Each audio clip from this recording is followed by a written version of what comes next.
Bonjour et bienvenue sur ma chaîne. Dans cette vidéo, je vais vous montrer les pages indispensables que je mets au début de mon bullet journal. J'ai mon bullet journal depuis au moins 3 ans, donc j'ai décidé de le refaire totalement pour le mettre à jour parce que ma vie a beaucoup changé.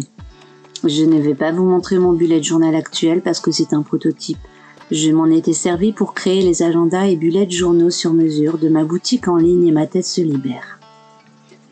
Je ne sors pas souvent avec mon bullet journal, mais je préfère mettre mes coordonnées en première page au cas où je le perdrais. J'y note également les informations importantes sur la santé et un contact d'urgence en cas de souci. J'ai réalisé la mise en page relativement rapidement puisque je n'ai utilisé que des stickers et du masking tape.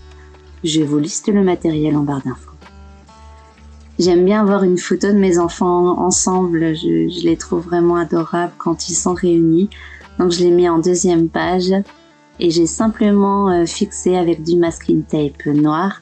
En l'occurrence, je voulais une introduction de mon bullet journal très sobre. J'ai continué avec la vue annuelle des 2 prochaines années pour avoir une vue sur le long terme. Ça me permet de pouvoir me projeter et d'avoir la place de noter des dates vraiment sur le très long terme. Alors la mise en page a vraiment été galère, je crois que c'était la page mensuelle de septembre où j'avais fait une couverture avec des plumes et j'avais adoré. J'ai voulu le refaire avec d'autres couleurs et j'ai détesté, je supportais pas ma page, donc je l'ai refaite. C'est l'un des avantages d'utiliser un bullet journal avec des anneaux de reliure, ils peuvent s'ouvrir et on peut modifier à l'infini.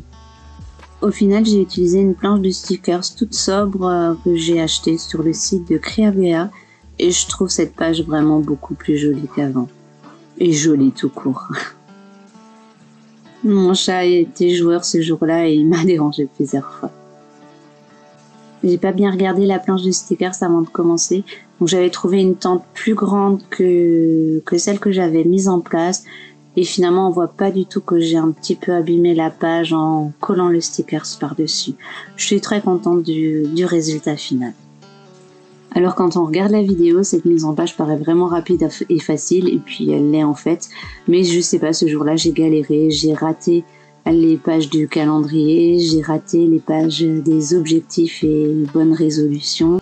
Et en les rattrapant le soir, j'ai eu une idée, c'est de tamponner une page craft et de brûler les contours avec une bougie. Donc j'ai repris simplement le concept pour faire les calendriers annuels. Et je trouve le résultat vraiment satisfaisant. Alors si vous êtes un enfant, ne le faites surtout pas tout seul, faites-le en présence d'un adulte, de votre papa ou de votre maman. Et pareil, si vous êtes un adolescent, faites-le vraiment sous contrôle d'un adulte. Les objectifs et les bonnes résolutions nécessitent de la réflexion, du calme et du temps pour réfléchir à ce qui est important pour vous, ce qui vous tient à cœur, tout domaine confondu. N'hésitez pas à compléter ces pages en plusieurs fois si vous en éprouvez le besoin. Fixez le nombre d'objectifs en fonction de vos priorités, du temps dont vous disposez et de l'investissement que vous demande chacun de vos objectifs.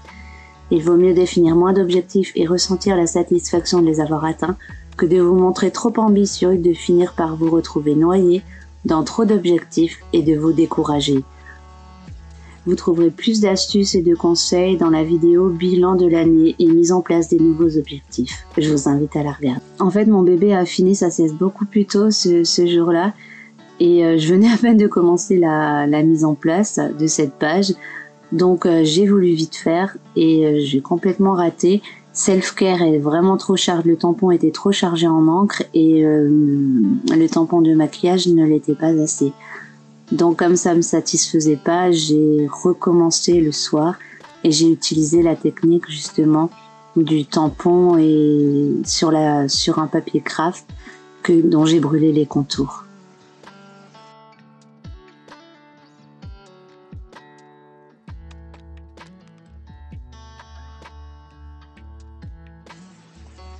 En voulant faire vite, j'ai mis mon fil good à l'envers. Donc j'ai pris un carnet de stickers Action que j'avais trouvé il y a quelques mois et j'ai collé une tasse de tisane à la place parce que une de mes bonnes résolutions, c'est de remplacer le coca par la tisane. J'ai mis du masking tape doré également au bas de page pour rappeler la dorure des plumes que j'avais déjà utilisées et pour garder une certaine cohérence de couleur pour cette introduction de bullet journal. J'ai également fait un rappel au niveau des plumes qui proviennent de la même planche de stickers que pour le calendrier annuel. Les stickers fruits viennent également d'un carnet de stickers action. La page des dates importantes me permet de ne plus oublier les fêtes, les anniversaires, les dates récurrentes. Pensez bien à y ajouter les naissances, les nouvelles rencontres, les nouveaux événements et de bien les reporter dans votre agenda. Je peux plus me passer de ces pages parce que depuis que je les utilise, j'oublie plus d'anniversaires, j'oublie plus de dates importantes et franchement, c'est top.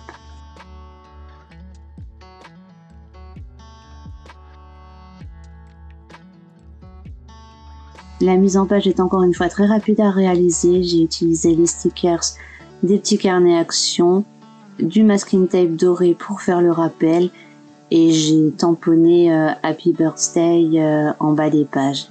Et encore le chat. Si vous utilisez des tampons, je vous recommande l'encre à séchage rapide. Je vous liste la mienne en barre d'infos, elle est vraiment top.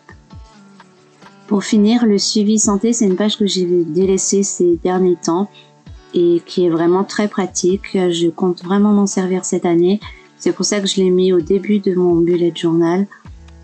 Je suis migraineuse et je compte m'en servir pour traquer mes migraines et voir si j'abuse pas un petit peu des médicaments dédiés à cette maladie. Pour la mise en page, j'ai juste utilisé des tampons mousse que par contre je ne sais plus où je les ai trouvés et je les ai pareil mis sur une feuille craft. Je suis ravie du résultat final, je trouve cette introduction vraiment simple, jolie, cohérente et j'ai vraiment hâte de m'en servir. Je vous remercie beaucoup d'avoir regardé cette vidéo, n'hésitez pas à vous abonner à ma chaîne pour ne pas rater la suite de mon nouveau bullet journal et je vous dis à bientôt sur ma chaîne.